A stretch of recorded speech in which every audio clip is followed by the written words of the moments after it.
Good morning বন্ধুরা, কেমন আছো সবাই? আশা করি সবাই খুব ভালো আছো।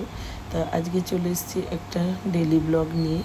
তা চলো একদম শুরু করে দিলাম সকালবেলার থেকে যা যা কাজকর্ম, একদম ব্রেকফাস্ট দিয়ে শুরু করলাম। এখানে ছেলের জন্য ব্রেকফাস্ট বানিয়ে নিচ্ছি, সবজি দিয়ে অমলেট বানিয়ে দেবো। আর ছেলে না এখন একদম রুটি তরকারি পছন্দ করছে না, তা একদমই ওটা খাচ্ছে না। আর আমার ঘরে আগে ব্রেকফাস্টে ওটাই হতো, রুটি তরকারি না হলে পরোটা তরকারি এসবই হতো। তা ছেলে এখন ওটা একদম খায় না।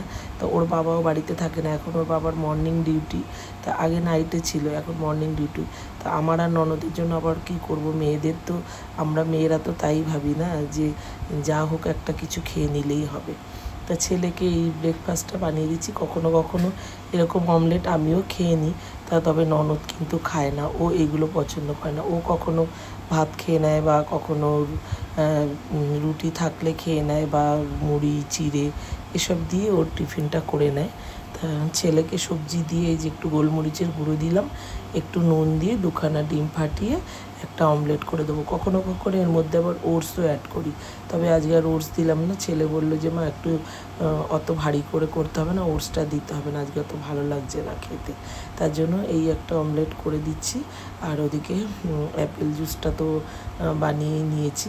তা আমি যে কোনো একটা জুস কিন্তু ছেলেকে দিই এই অমলেটের সাথে, এখন এটাই বেশি খায়। তা যে কোনো ধরো অ্যাপেল জুস, না হলে ব্যানানা শেক, না হলে বাদাম দিয়ে দই দিয়ে শেক, এগুলোই করে দিই। তা ব্রেকফাস্টের ঝামেলাটা চলে গেল। আমি খেয়ে নিয়েছিলাম আজকে ছাতুর শরবত, আর ননদকে দিয়েছিলাম মুড়ি। কালকের একটু তরকারি ছিল, মুড়িটা ও তরকারি দিয়ে খেয়ে নিয়েছে। তা এই হলো আজকে ব্রেকফাস্টের ঝামেলাটা চলে গেল, ছেলেকে দিয়ে দিলাম। এবার বাজার এনেছে কি, ওর বাবা বাজার করে দিয়ে তারপরে অফিস গেছে। তা বাজারে আমি কয়েকদিন গেছিলাম, যেহেতু ওর বাবার এখন মর্নিং ডিউটি। তা কদিন না বাজার আমি করেছিলাম, আমি আগের ভিডিও তো তোমাদের দেখিয়েছি। তা বাজারটা না আমি ঠিকঠাক করতে পারি না, তার জন্য আমি বলেছি বাজার আমি করতে পারবো না, তুমি করে দিয়েই যেও। তা ও 8টার মধ্যে বেরিয়ে যায়, তার জন্য বাজারটা করে দিয়ে তারপরে যায়। তা বাজারটা এই যে সব কিছু কাজকর্ম সেরে ব্রেকফাস্ট করে তা বাসন টাসন একটু মেজে নিলাম, ব্রেকফাস্টে চায়ের বাসন সব মেজে তারপরে এই যে সবজিটা নিয়ে বার করছি। আর এদিকে দেখো অ্যাঞ্জেল বসে আছে, কেন বলো তো? ওই যে পেঁপে, যে কোনো সময় যখনই বাজারের ব্যাগ আসে, বাজারের ব্যাগের পাশে বসে থাকবে পেঁপের জন্য। কাঁচা পেঁপে খেতে কী যে ভালোবাসে, তবে এখন একটু কম দিচ্ছি ওকে। একটু কিছুদিন আগে একটু অসুস্থ ছিল, তা একটু লিভারের সমস্যা ওর হয়েছে, তার জন্য না পেঁপেটা দিই, একটু কম দিই। তা এই যে হলো সবজি, ঝিঙে, পটল, কুমড়ো, উচ্ছে, আর এনেছে আলু, পেঁয়াজ। আর এই যে দেখো আগে সবজির মধ্যে একটু নারকেল একটা রেখে দিয়েছিলাম, একটু সাইড থেকে না একটু খারাপ হয়ে গেছে, তবে এই নারকেলটা কিন্তু ফেলে দেবো না। এই নারকেলটা দিয়ে না পাতুরি বানাবো, কিংবা পাতুরি না বানালে বড়াও কিন্তু করে খাওয়া যায়। তারপরে আর আমার শাশুড়ি মার কাছ থেকে এই রেসিপিটা শিখেছি, নারকেলের পাতুরি। আমার শাশুড়ি মা ভীষণ ভালো বানাতো, আমিও বানাই, কিন্তু আমারটা অত ভালো হয় না। ওই যে বলে না, মায়ের হাতের রান্নার একটা আলাদা স্বাদ থাকে। তা এদিকে দেখো মাছের মধ্যে এনেছে আজকে তেলাপিয়া মাছ। অনেক দিন পরে কিন্তু তেলাপিয়া মাছ আনলো। ওই মাঝে বলছিল না তেলাপিয়া মাছ খেতে নেই, তা আজকে একদম জ্যান্ত পেয়েছে তাই নিয়ে এসেছে। আর এটা হলো অ্যাঞ্জেলের চিকেন, আর চিকেনের মধ্যে, অ্যাঞ্জেলের চিকেনের মধ্যে এই যে মুরগির পাগুলো থাকে না, এটা না ওকে যে দেখে ভ্যাকসিন দেয়, যে মানে মাঝে মাঝে ওকে যে দেখে, তা সে বলেছে ওকে খাওয়াতে।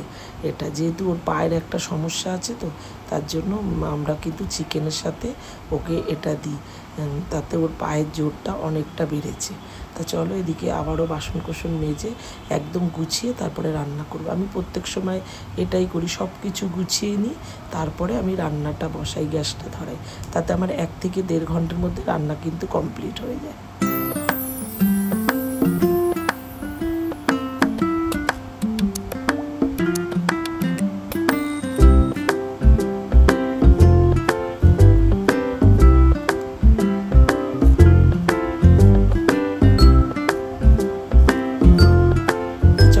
বাসনটা মেজে নিলাম, তারপরে এখানে বসে গেলাম সবজিটা কাটতে। আগে বাসনটা মেজে পরিষ্কার করে নিলাম। আর আমার দেখো জায়গাটা তো খুবই কম, আমার ফ্ল্যাটটা অন রুম, তার জন্য ভীষণই জায়গা কম, তাই জন্য আমি একদম সব কিছু ক্লিন করে তারপরেই আমি গ্যাস ধরাই, রান্না শুরু করি। তাই এদিকে বাসন টাসন মেজে নিলাম, তারপরে এখানে সবজিটা কিনেছি। আজকে একটু শুক্তো বানাবো, তা শুক্তোর অনেক রকম সবজি তো লাগে, তাই একদম রেডিমেড করে বানাবো। দেখো কেটে নিয়েছি আলু, উচ্ছে, পেঁপে, বড়িও নিয়ে নিয়েছি। আর আমার শাশুড়ি মা বলতো তিন রকমের সবজি একদমই খেতে নেই, তার জন্য কুমড়োটাও দিয়েছি। কুমড়ো যদি এই শুক্তোতে দেয় না, তা ওই যে বললাম একদম রেডিমেড করে করবো। ভাড়ালিটা কেটে নিয়েছি, ভাড়ালিটা একদমই কম হয়েছে বলে একটা আলু ওর মধ্যে কুচিয়ে দিয়েছি। আগেই মাছের ঝোলটা বসিয়ে নিলাম, আর ওদিকে ভাতটাও বসিয়ে দিয়েছি। ভাতটা আমার একটু বড় হাঁড়িতেই করতে হয়, তা যেহেতু অ্যাঞ্জেল দুবেলাই ভাত খায়, ও রুটিটা একদম সহ্য হয় না, রুটি খেলেও অসুবিধা হয়, তার জন্য ওকে ভাতটাই দিতে হয়। এদিকে মাছটা ভাজা করে নিলাম, তা কড়াইয়ের মধ্যে ওই তেলের মধ্যে আবার একটু তেল দিয়ে কাঁচা লঙ্কা, কালো জিরে দিয়ে মাছটা করলে একটু তেলটা বেশি দিতে হয়।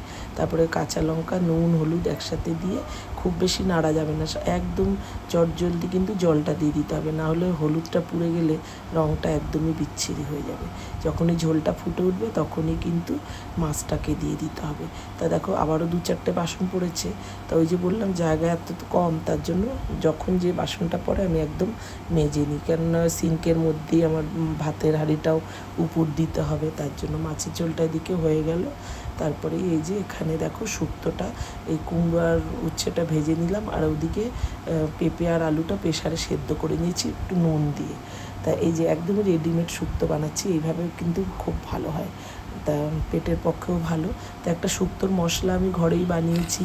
তা শুক্তো মশলা অনেক রকমের মশলাই ভিডিও আমি দিয়েছি, একবার যদি দেখতে চাও দেখে নিও। শুক্তো মশলা, চাটনি মশলা, অনেক রকমের মশলার ভিডিও কিন্তু আমার চ্যানেলে দেওয়া আছে। তা বড়ি দিয়ে দিলাম, তাই শুক্তো মশলাটা এই যে লাস্টে দিয়ে তারপরেই নামিয়ে দেব, খুব ভালো হয় তাতে খেতে। রান্নাবান্না সব কমপ্লিট হয়ে গেল। আজকে স্নানটা মানে সকালে এখন স্নান করি না, আমার আবার দুবার স্নান করলে একটু প্রবলেম হয়, চট করে গলা বসে যায়, ঠান্ডা লেগে যায়, তার জন্য পারি না। যেহেতু একটু বর্ষার টাইম তো, খুব গরম পড়লে আবার করে নিই। তা সকালবেলা ওই জন্য ননদই স্নান করে পুজোটা করে নেয়, আমি একবারে সব পরিষ্কার করে তারপরে স্নান করি। গ্যাসটা সব পরিষ্কার করে নিচ্ছি, তারপরে যাব স্নানে।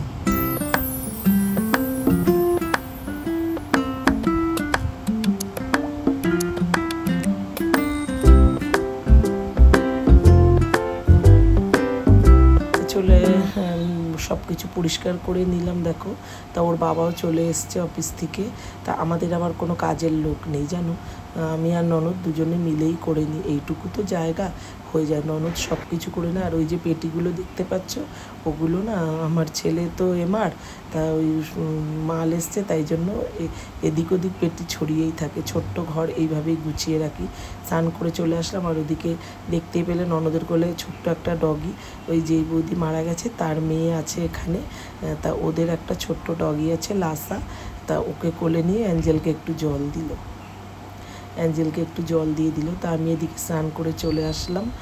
তা এত চুল উঠছে না এই বর্ষাকাল বলে, তা ননদ ওদিকে এবার স্নান করতে গেছে, যতটুকু কাচাকুচি তারপরে ঘর দোর মোছা টোচা ওগুলো ওই করে, আর আমি এদিকে রান্নাবান্না, বাসন কোসন মাজা এগুলো আমি করে নিই। তা আজকে ছেলের জন্য আলাদা করে কিছু বানাইনি। এই হলো আজকের লাঞ্চ মেনু, শুক্তো, ভাড়ালি ভাজা, দেখো আলুটাই দেখা যাচ্ছে, আর এলো মাছের ঝোল। আর তো চলো ওর বাবার খাবারটা আগে বেড়ে নিই। তা আজকে আর ছেলের জন্য আলাদা করে কিছু বানাইনি, ছেলে সকালে বলেই গেছে অফিস থেকে, মা আজকে আর দুপুরে আসবো না, একবারে রাতে আসবো। তার জন্য রাতে ওকে রুটি বা একটু আলু চচ্চড়ি বা যদি একটু তরকা ওর বাবা বাইরের থেকে কিনে আনে, ওই দিয়ে ছেলের রাত্রিরে হয়ে যাবে। তা রাতে আমি, ছেলে, ওর বাবা আমরা রুটি খাই, ননদ কিন্তু ভাতই খায়। তা চলো ওর বাবার লাঞ্চ থালিটা সাজিয়ে নিই, তারপরে আমরাও খেয়ে নেব।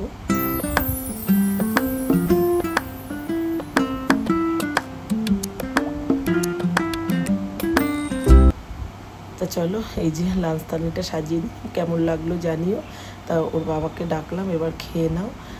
তা চলো ওর বাবা খেতে বসতে, তারপরে আমরাও খেয়ে নেব।